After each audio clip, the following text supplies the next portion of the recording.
Assalamualaikum warahmatullahi wabarakatuh. Nama saya Firaniatul Karimah, NIM 2211010415, Prodi PGMI dari kelas D1. Di sini saya akan menceritakan sebuah kisah yang berjudul Sayangilah Lingkunganmu. Pada suatu hari, di sebuah kota terdapat dua anak yang bernama Ani dan Ana. Kedua anak ini sudah bersahabat dari kecil. Mereka juga sering bermain bersama. Suatu ketika, Ana bermain ke rumah si Ani. Mainnya itu tepat di halamannya. Kebetulan rumah si Ani itu memiliki banyak sekali dan beragam tanaman-tanaman hias yang ada di depan rumahnya. Suatu ketika, mereka bermain lari-larian. Dan kebetulan, Ana menabrak tanaman yang berada di rumah Ani. Tanaman tersebut pun jatuh, gubrak, dan Ana tetap berlari tanpa mempedulikan sekitar. Ani pun mengejarnya. Kemudian, Ani pun bertanya kepada si Ana, "Ana, kenapa kamu tidak bertanggung jawab terhadap apa yang sudah kamu lakukan? Kamu kan sudah menjatuhkan tanaman milikku. Pot tanamannya pun jatuh dan sekarang rusak, berantakan. Nanti aku bisa dimarahi oleh ibuku," kata si Ani. Lalu si Ana menjawab, "Biar sudah, nggak apa-apa, biar nanti ibumu aja yang membersihkan." Kemudian Ani pun menjawab, "Gak bisa gitu dong Ana, kan itu kamu yang salah, itu kan perbuatannya kamu harus bertanggung jawab." Ana pun menjawab, "Enggak, aku gak mau." Dan Ana langsung pulang ke rumahnya tanpa memperdulikan Ani yang sedang kebingungan bagaimana cara membersihkan bunga yang berantakan yang telah ditabrak oleh Ana. 1 minggu kemudian, mereka bermain lagi. Ana datang kembali ke rumah Ani untuk bermain. Mereka bermain masak-masakan dari pagi hingga siang hari. Kemudian mereka berdua itu kelelahan. Akhirnya mereka tertidur. Suatu ketika, Ana pun bermimpi.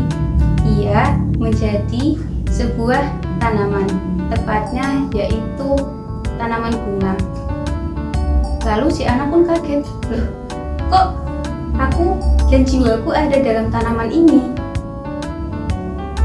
Suatu ketika ada tanaman bunga putih di sebelahnya itu berbicara dengan Ana yang sekarang belum menjadi tanaman. "Kamu kenapa? Kamu kok kaget? Kamu kan juga tanaman, sama kayak kami." Suatu ketika ada orang yang memelihara tanaman tersebut menyiram bunga mawarti. Disiramlah.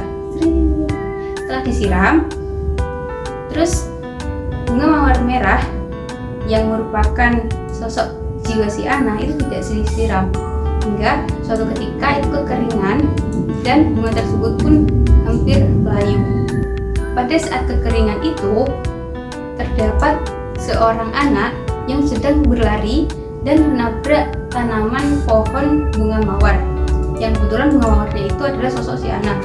Ana pun jatuh ke bawah dan akhirnya pot milik Ana itu juga pecah.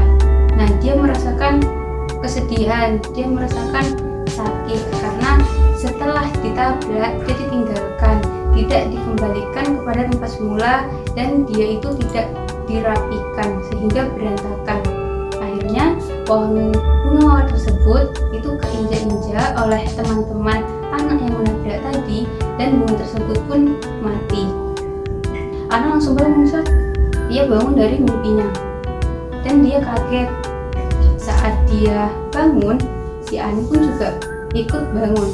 "Kamu kenapa Ana?" kata si Ani. Terus Ana pun menjawab, "Aku tadi mimpi jadi bunga. Terus aku itu gak dirawat dan aku tuh tidak diperhatikan hingga suatu ketika aku tuh tertabrak oleh anak-anak yang sedang bermain lari-larian. Terus aku juga ditinggalkan, tidak dihiraukan sama sekali, dan akhirnya aku pun mati." Ani pun menjawab, "Mungkin itu pertanda untuk kamu bahwa kamu itu harus selalu menjaga dan merawat tanaman yang ada di sekitarmu. Kemarin kamu kan habis menjatuhkan salah satu tanamanku. Mungkin itu pertanda buat kamu, biar kamu itu bisa lebih sayang lagi dengan tanaman dan bisa menjaga serta merawat tanaman." Lalu sadar ternyata tanaman itu meskipun dia tidak bisa berbicara, dia juga bisa merasakan kasih sayang terhadap orang yang merawatnya. Begitulah kisah cerita sayangi tumbuhan di sekitarmu. Pesan moral yang bisa diambil dari cerita ini yaitu kita sebagai manusia juga harus peduli terhadap lingkungan yang ada di sekitar kita. Jangan kita selalu bersikap seenaknya. Kalau kita menyayangi alam yang ada di sekitar kita seperti tumbuh-tumbuhan, pepohonan, nanti mereka itu juga akan memberikan umpan balik yang baik terhadap kita, bisa membuat lingkungan di sekitar kita menjadi sejuk, terus menjadi asri. Namun ketika pohon-pohon dan tanaman-tanaman itu kita rusak, contohnya kayak kita tebangi pohon-pohon yang ada di sekitar rumah kita, maka nantinya bisa mendatangkan suatu bencana seperti tanah longsor, bisa banjir, atau bisa juga terjadi kebakaran hutan. Jadi sayangilah lingkungan yang ada di sekitar kita, rawat dia, serta jaga lingkungan itu tersebut. Jangan sampai tercemar dan dicemari oleh diri kita sendiri. Itu tadi cerita yang bisa saya sampaikan. Apabila ada kesalahan kata, saya mohon maaf. Wassalamualaikum warahmatullahi wabarakatuh.